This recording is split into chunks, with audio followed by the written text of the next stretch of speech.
The Spin-off Podcast Network. Are you making the most of your KiwiSaver investment? Generate is an award-winning KiwiSaver provider with a track record of strong long-term performance. Making a smart decision now could add tens of thousands of dollars by the time you reach retirement. Book a no-obligation chat with a Generate KiwiSaver advisor today at generatekiwisaver.co.nz/get-advice. A copy of the product disclosure statement is available at generatekiwisaver.co.nz. The issuer of the scheme is Generate Investment Management Limited, and of course, past performance does not guarantee future returns. I'm Toby Manhire, and this is Juggernaut, the story of the Fourth Labour Government, a podcast in 6 parts. Doesn't give my opponents much time to run up to an election, does it? This nation is at risk. What do you think you're up to now, you perverted little liar? I could smell the uranium on it as you lean towards it. Most radical overhaul in the history of New Zealand's administration. Juggernaut, the story of the Fourth Labour Government, made with the support of New Zealand On Air. Listen now on The Spin-off or wherever you get your podcasts.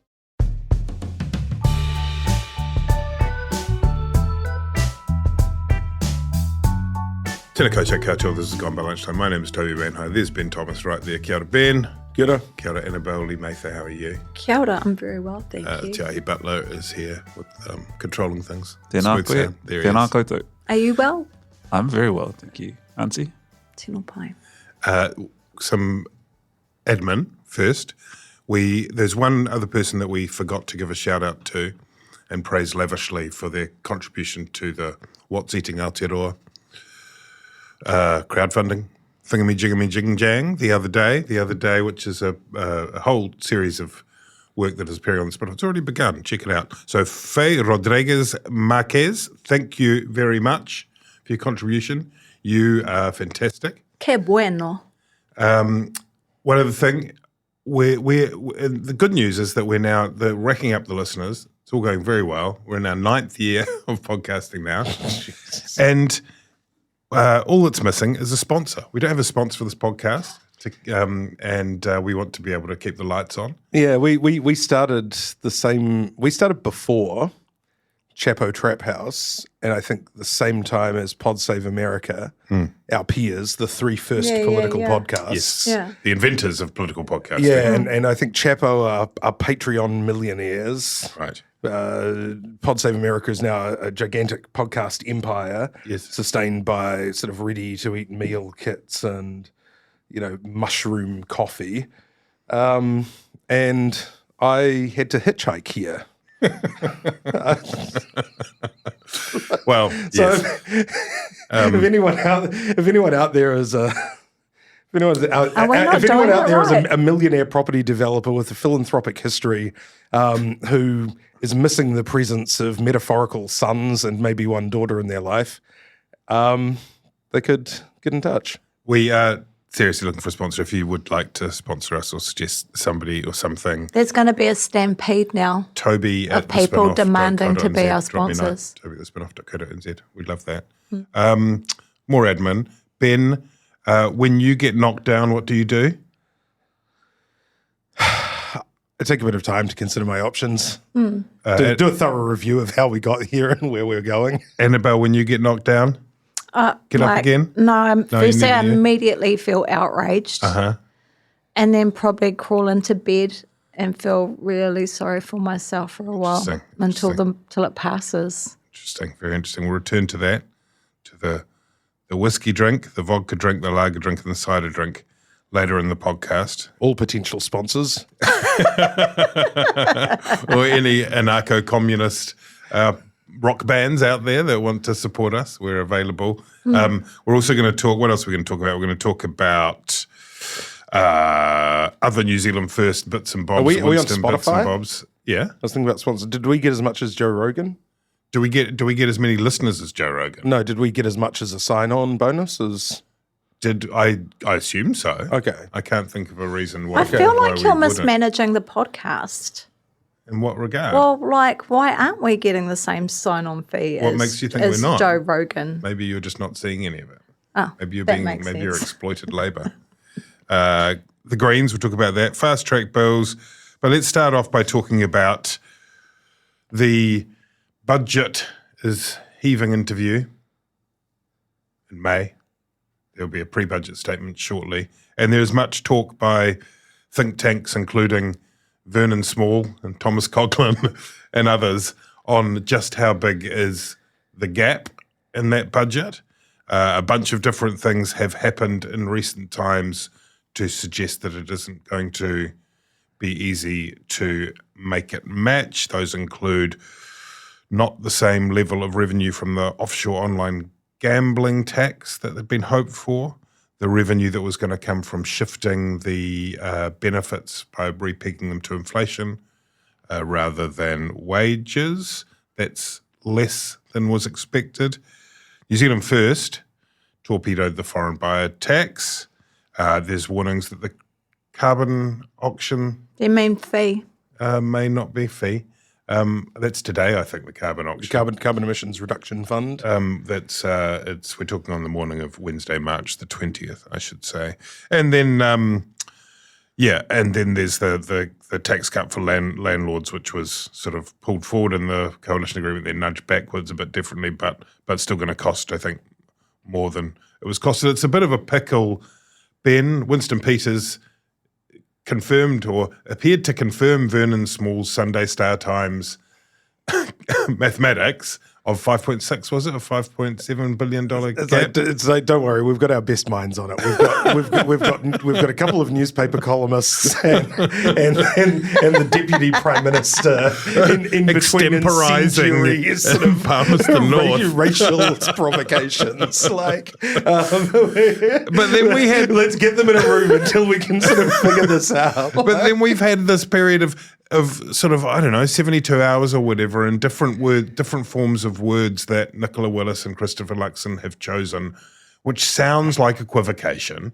And it moved from, no, I can't guarantee there'll be no new taxes, to our intention is to push through the tax cuts as promised. Like, read my lips. Our intention is no new taxes. It's been a bit muddly, hasn't it? Yeah, for sure. I mean, when you talk about the budget, what did he say? Heaving into view. It's more sort of like, you're like, oh, is that something approaching on the horizon? You're like, no, it's a giant sinkhole opening up in the street in front of us. Yeah, and you get the idea that it's it's definitely a bit of a movable feast even now.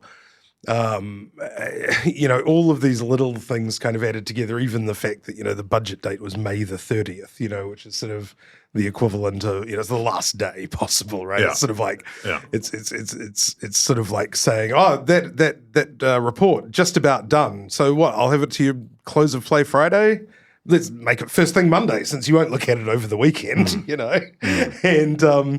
and because there are no easy options here. Right? There is, first of all, there is just the deteriorating state of the books themselves.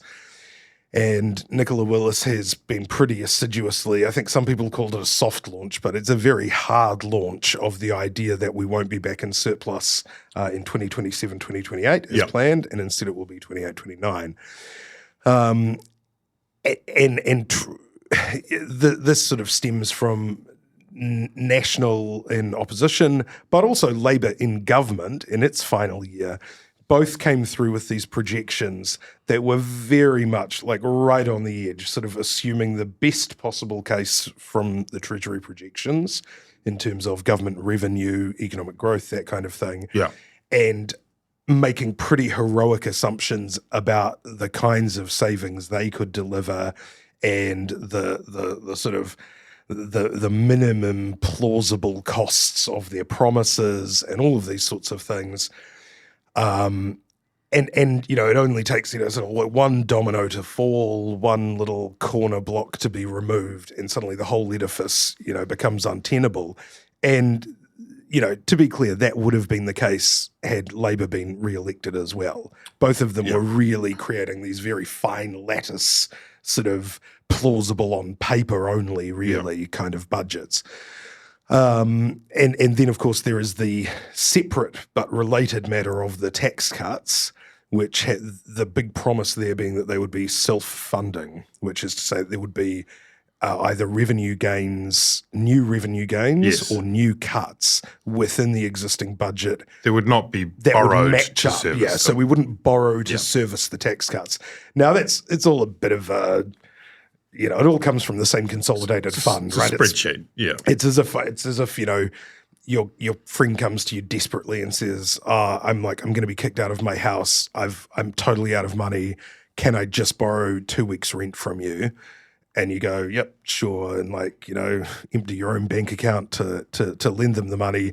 Then you bump into them in the bar on Friday night with, a few deep, and they go, don't worry. This was my Netflix money for the month, and Chumbawamba.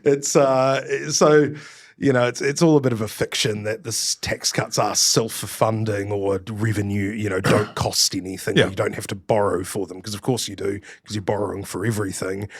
People who have to pay back that borrowing, of course, are the taxpayers who are getting tax cuts. But Politically, the problem, at least in part, is that we had a campaign in which the debate was developed largely around a set of promises and a doubling down in the use of our numbers are rock solid. Now, of course, things happen. Accounts deteriorate, they improve. The problem is this rock solid thing. I mean, New Zealand's a seismic country, so often rock formations can move around, take different shapes, and still be rock solid. that's right. But Some rock is limestone. Some rock is limestone. But this is some rocks that have just sort of starts Literally. falling Well, off this is the like rain. political problem. Well, it is, because literally the public were being sold the idea that these plans were as rock solid as something like the Empire State's Building, when in fact it's more like a game of Jenga, and they've left themselves absolutely no wriggle room. What makes it more of a problem, that you could argue that the media and the public were being gaslit, because when they were being called out for it, they were repeatedly met with, assurances that absolutely the numbers are kosher. This is the party of fiscal responsibility. This is the party of business. This is the party that knows all of their timetables and decimals and fractions. And that's currently not how it's translating, when the only assurances you can get about whether or not promised tax cuts are happening is that it's intended that they will, but there's no guarantee. And so while there may not be a short-term effect, I think the long-term effect for National is that if you have aspirations of governing as alone, or at least with only one coalition partner in the future, you're not setting yourself up to be in a good position to do that, because your credibility is being eroded by your inability to front up on the promises that you made.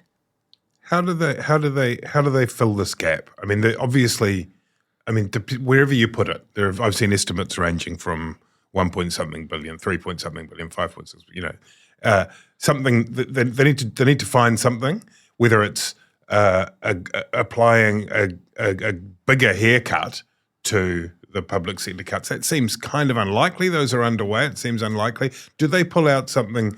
Ben, there was Luxon has said no, there'll be no new taxes, but he did leave open the room for more fees or and I wondered something like, do you remember there was that sort of 12-hour wonder after a Corin Dan interview on Morning Report with Nicola Willis during the campaign, where everybody thought that Nicola Willis was going to crack down on the exemption for mega churches and charities, the sanitarium thing. I have no clue how much that will bring in. Maybe it wouldn't touch the sides from this point of view. But whether there are areas like that they could look at, that wouldn't be a new tax. That would be removing, you would frame that as removing a loophole, for example. Is there something in that territory that they can achieve? Look, they've already abandoned the tax package in its sort of perfect entirety, in the sense that New Zealand first got them to abandon the foreign buyers tax, which nominally leaves a $2.8 billion hole. Yep. They, off their own bat, reversed their position on the app tax, which was the platform GST extension. So it's not as if, things can't move around. New levy, obviously the car vehicle registration has gone up. That'll raise a reasonable amount of money. Sure, but that stuff was in the coalition agreement. Raising the registration fee? No, I don't. Oh, sorry. That wasn't. No, you're right. But the New Zealand First concession and the absence of the app tax reversal, was in the coalition agreement. The absence, that's right. Yes, yes. And look, I mean, the way through here, I think, is just the orthodox way, which is to say we're going to have to borrow more because the government books are in a worse shape than we expected. The return to surplus will probably be delayed, and we won't be able to deliver tax cuts. We won't be able to deliver the full tax cuts. So you think they will land on we're going to have to borrow a bit more than we thought? Well, I think that's going to be the case whether the tax cuts are self-funding or not. Because if the tax cuts are self-funding, you're still left with reduced revenue. Okay, so you just shuffle the columns around, but because the return to surplus is longer than expected anyway, then the deficit will be slightly higher. And I think you also, I think that's already been conceded, and I think they will gain probably more respect amongst the electorate by delaying the full tax cuts in terms of, by which I mean income tax cuts, landlord tax cuts. Those are the two really big ticket items. By delaying those, further into the term, having maybe some rollout of maybe one tax bracket or something this year and, one the next year or whatever the case. But you just be straight up. Nicola Willis has actually been pretty good on this in the media. The app tax is an example where Heather du Plessis-Allen said, do you accept do you accept you were very clear about abolishing the app tax in opposition? She said, yes, I accept that. And we've changed it, and we've had to change our mind. So I think that's the approach that works.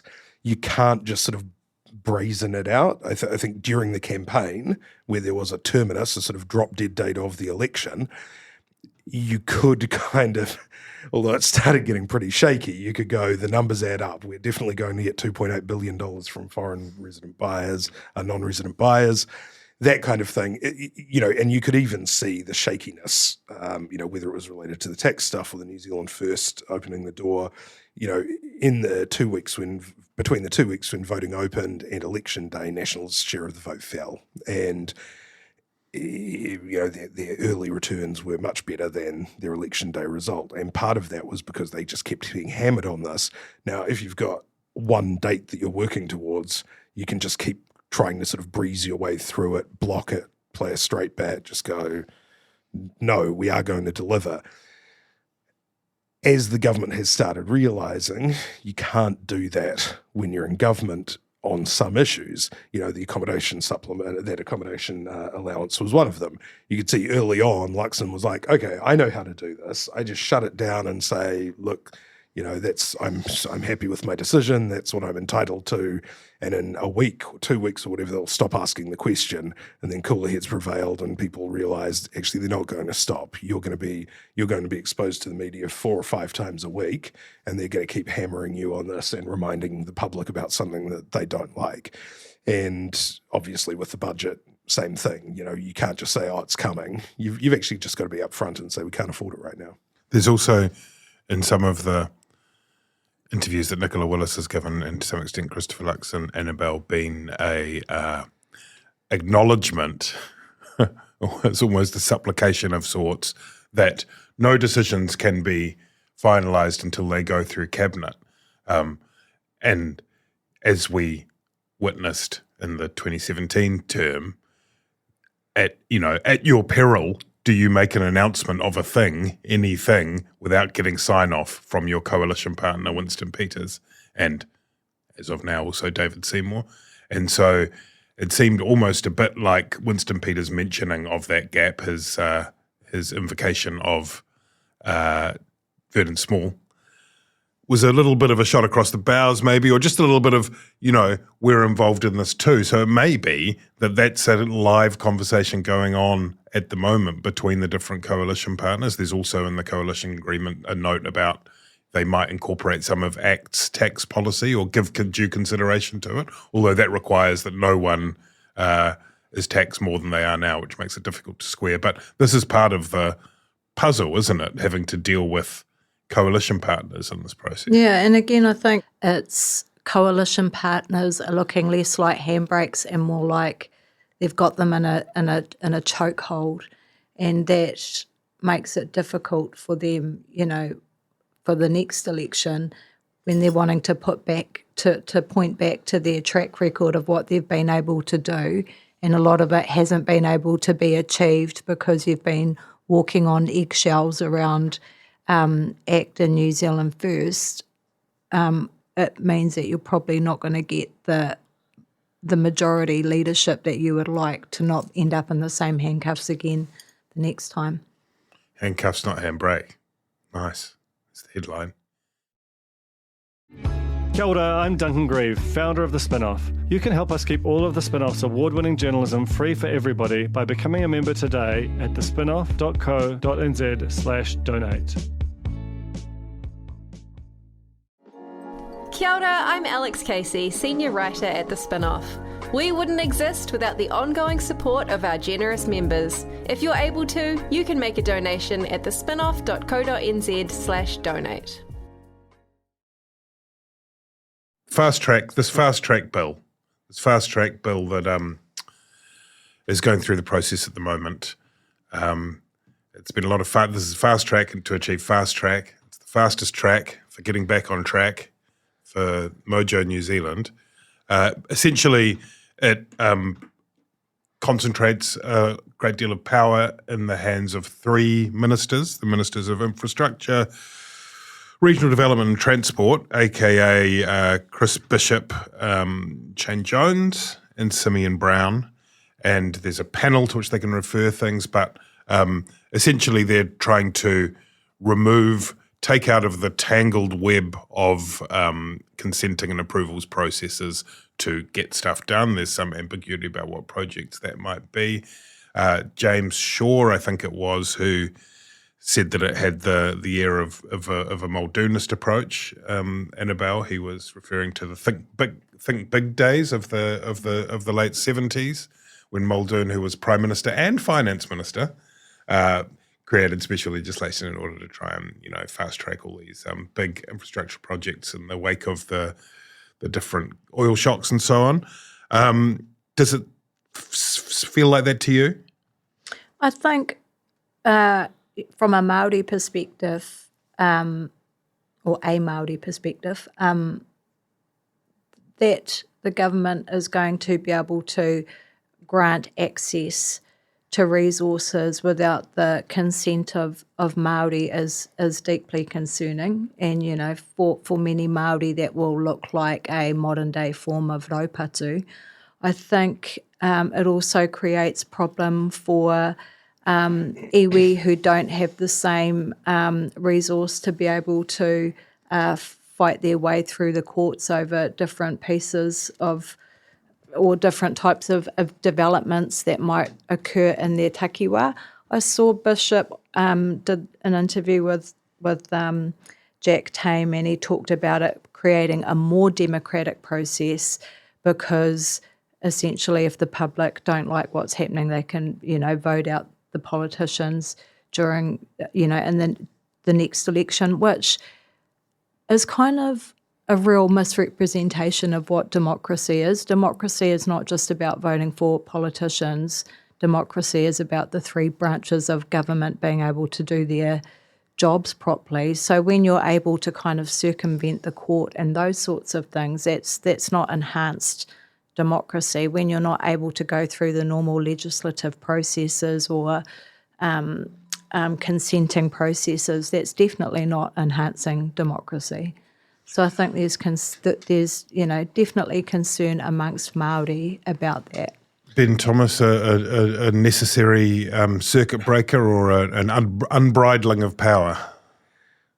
Well, I think it's both. I'm talking about unbridled powers and Parliament being able to do whatever parliamentary it wants. process, parliamentary supremacy in New Zealand, and MMP was meant to provide a little bit of a break on that, because it would be harder for one party to get a parliamentary majority, as the Nats found out, during this election past.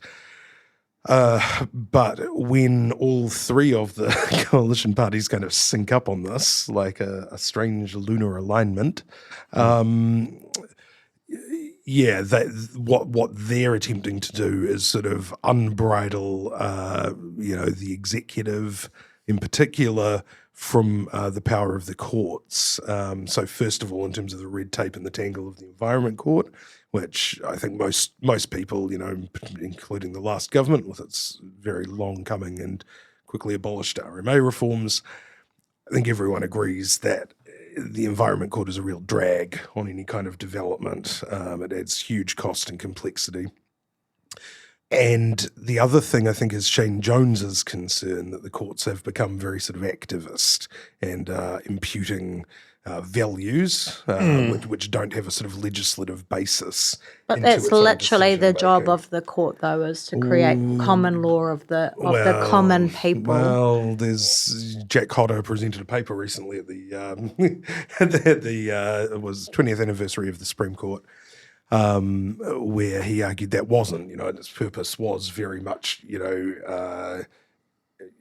to recognise parliamentary sovereignty, and there certainly are questions. There's plenty of legal academics that would strongly disagree with that, and in fact, when you have politicians like Shane Jones talking about the activism in the court when the court makes decisions that he doesn't like, or that doesn't go with the desire of developers, we're creating a really dangerous narrative at a time in society when there's already a massive breakdown of trust between the public and many of our public institutions, in the post-COVID environment. So to give the impression that somehow the courts are corrupt and are stepping outside of their lanes and all of those things is actually really quite dangerous in terms of, the things that make up the fabric of our society. Yeah. It's one thing for the public to be criticising the courts. It's quite a different thing for a Minister of the Crown to be doing it. It's not the same as, but loosely based on the COVID emergency legislation. It goes a lot further, right? But that was an emergency or crisis situation. I guess part of it comes down to whether you believe that the situation that is faced now is a crisis or emergency. This is, I guess, designed as partly a stopgap until whatever the latest new version of the RMA is. I mean, it was probably telling that the fast track, was brought in for COVID in order to get these, shovel-ready projects and the various infrastructure funding projects that were meant to sort of prop up the New Zealand economy going quickly, right? Because it was basically an admission that the current Environment Court process and the current RMA process just can't do that. You actually can't, it can't get projects running in any sort of reasonable time frame, right? So yeah, look, I think for the reasons that Chris Bishop and Annabelle have outlined, I actually don't think it will be a particularly long-lasting law. Does it have a sunset clause? I don't know. Don't think so. It will be interesting to see whether it was carried over into the new, the replacement RMA legislation that is also, part of this government's agenda. But I think in practice it won't be used. But I think you're right. There'll be a circuit breaker where I think they got 100 applications or 100 expressions of interest to be included in the scheme initially, and I think because it was done in a pretty sort of informal process, they basically, I think the ministers wrote to various industry groups and companies that were known sort of stakeholders and said, do you have any feedback on what our bill should be like, and also do you have any projects that could, that you might, be interested in. And because that, of course, confers a pretty valuable economic right to be considered in that way, I think Newsroom reported there was some threat of litigation from people who weren't sort of included in that, or in the special who project didn't get a leader. I mean, this is part of the other kind of muddle around it is how are those going to be notified, because they weren't. They'll come up in the select committee process, I guess. No, so there was, I think there was a mistake in the initial press release which said the schedule of projects which would immediately be referred would be added during select committee by ministers, which of course they can't do. That's constitutionally improper. What will happen instead is that there's going to be a process for making an application to an expert group, which will have, variously skilled people, with different sort of areas of knowledge. They'll make recommendations on a sort of long list or a short list, I think. Probably a long list, I guess, to Cabinet. Cabinet will make the final decisions, and then it's likely that will be inserted in the schedule of the bill in the Committee of the Whole House stage, which is after Select Committee. Mm. I mean, yeah, okay. Well, at a minimum, you'd hope that the sunshine is applied to as far as possible to this, because well, this is the thing, and because now you won't be able to say, "Oh, you don't like this mine that's happening," well, that's for the Environment Court to decide. Instead, it will be squarely the responsibility of ministers, and so I think once you will get a critical mass of protests and demonstrations, local MPs will start getting worried that people in their communities are stressed about building that's happening there, and eventually it will become a hassle. But I think that what they want to do is basically sort of kickstart a lot of these projects, maybe get a start on the mythical pipeline of infrastructure projects, which we've always promised will be put in place to allow better construction, Let's switch focus to Palmerston North, as we must. Winston Peters delivered his State of the Nation, or the real State of the Nation, or something like that, on Sunday afternoon. And as he is wont to do, he improvised away from his speech. For after all, what is a speech but a series of words that are like a scaffold on which he might climb, superhero-like. There was one particular passage in the speech that was zoned in on, and this was not in the written script as provided to media. It was when he drew a comparison with the Nazi government of Germany. And then we got into this weird thing where it was in a passage in the speech about co-governance and the previous government. And then that was duly reported on the remaining news channels. And next day, Winston Peters sent out this furious, fulminating press release which made liberal use of italics and underlines and bolds. And he said that the terrible misinformation media, etc., had misrepresented. Actually, what he was talking about was Rawiri Waititi's reference to Māori DNA being superior, which I think, that's from back pre-election, that kind of makes a bit more sense. You can sort of join a dot there to eugenics or something, arguably.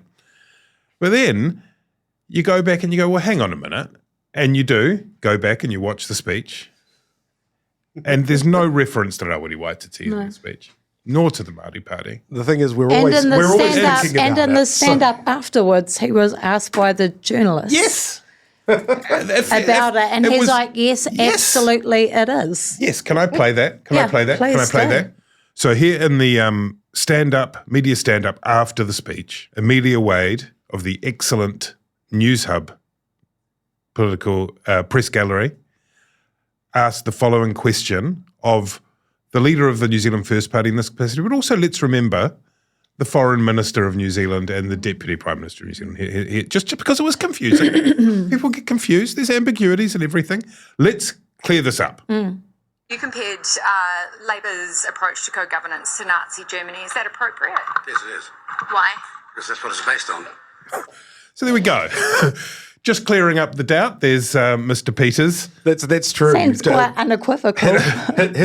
Hitler was well known to have invaded Czechoslovakia in order to set up a scenic reserve with a co-management board between Indigenous people and the local council. He loved a bit of fast track legislation. I'll give you that too. Now, so all of, I mean, I don't even know. Do we? What is there to say about that? Is this? It's sort of the same old. It's kind of.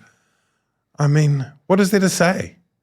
It's interesting because I think when New Zealand first came back in this time, people were waiting for all the car crashes that would happen with his new MPs. And to be fair, like Casey Costello certainly hasn't covered herself in glory so far, but actually the person who causes the most undesirable headlines is Winston Peters himself. And it's so interesting to contrast his performance now compared to 2017, like he should be riding high, all of those things. When you look at his behaviour in 2017 where he seemed to ascend to the role of like senior statesman and was talking about like public services losing their human face and kind of acting like a kaitiaki to Jacinda Ardern, compared to his approach this time, where clearly, you know, he's not even sticking to his speech notes, he's just riffing in the vibe. It's quite a compelling difference. And, you know, if I was to choose a 90s Brit pop song that would perhaps best encapsulate his approach now, it would probably be Oasis, Don't Look Back in Anger. Interesting. And I feel like he has a Noel Gallagher vibe going on at the moment. Does he have a Noel Gallagher? I feel He I does feel have the a Noel vibe. Gallagher vibe. The which vibe is- I'm getting is people are complaining about Biden and Trump, you know, rambling. I mean, that is like, you listen back to that speech to try and detect exactly what's. It is just complete ramble. It's ramble. But I think Annabelle's actually onto something, because he is the Noel Gallagher of the government, right? If you think back to Oasis, Liam, the Liam? No, No, Noel. he's Noel. Because who's Liam? Liam was the front man. Maybe he Shane. was the singer, and Noel was the guitarist who wrote all the songs and considered himself like the pop genius. And then he has his idiot younger brother who he hates, whose band he rescued from obscurity and playing covers or whatever.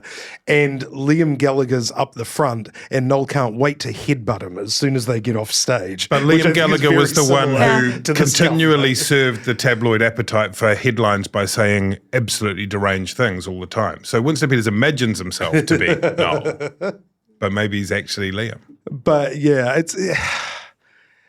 I mean, look, we have to accept that in the post-social media world, the post-Trump world, the post-resistance world, et cetera, Nazi and Holocaust references have been woefully devalued, I think. Well, it's Godwin's law was already in existence, wasn't it? You know, that any online conversation, you know, as it continues, the chances of a reference to Nazism increase.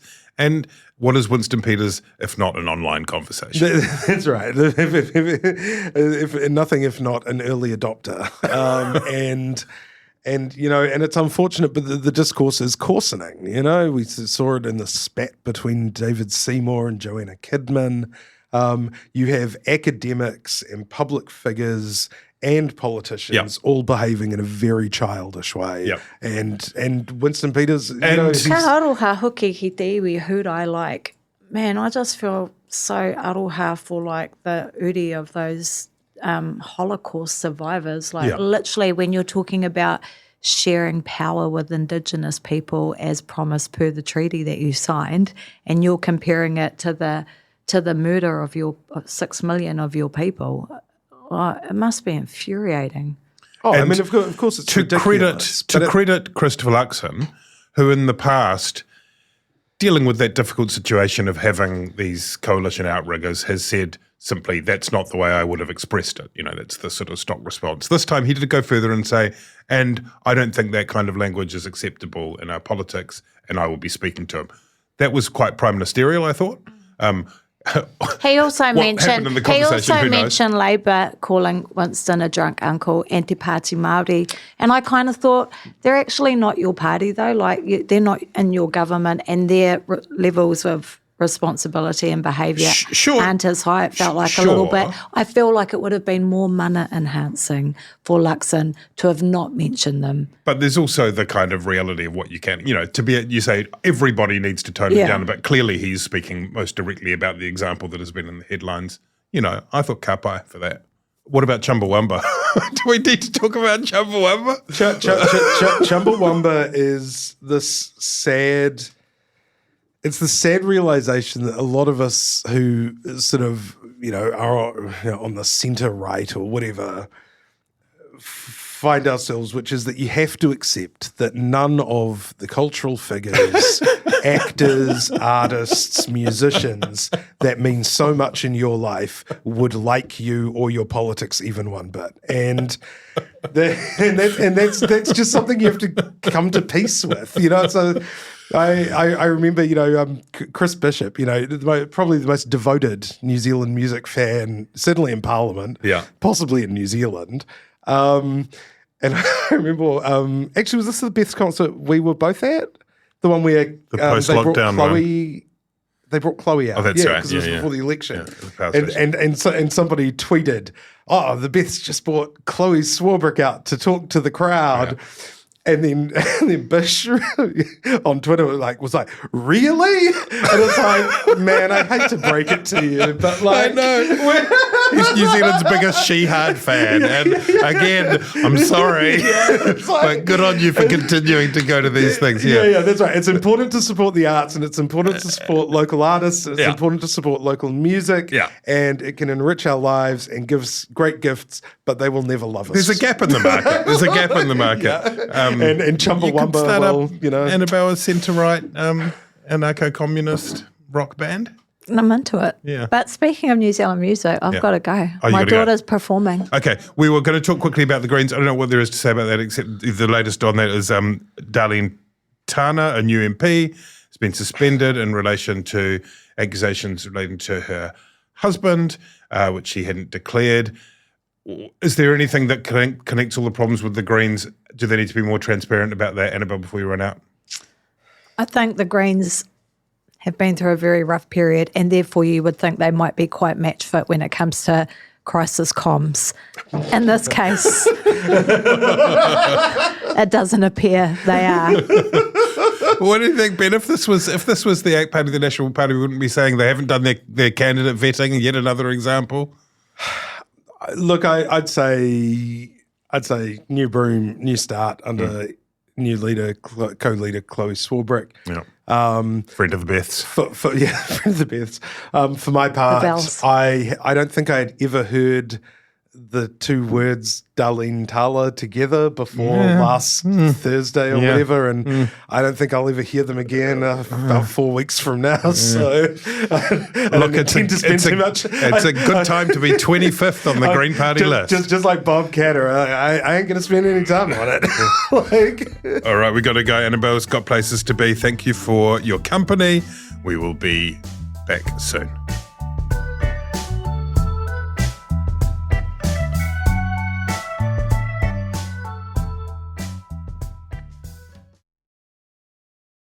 This is Climate Adaptation. We are the Pōtiki of the Taiao. And the words of those keeping the home fires burning. It's more than just going along and planting some trees. You got to be able to defend that place to the end of your life. We have the solutions. We just need to come back to the belief in ourselves as rangatira. Join me, Nadine Hura, and Ruia Āpirehama, the Kōpapa Korangi Series 2, Ahi Ka. Brought to you by Te Komato Te Tonga, the Deep South Challenge, out now on the Spin-Off Podcast Network or wherever you get your podcasts.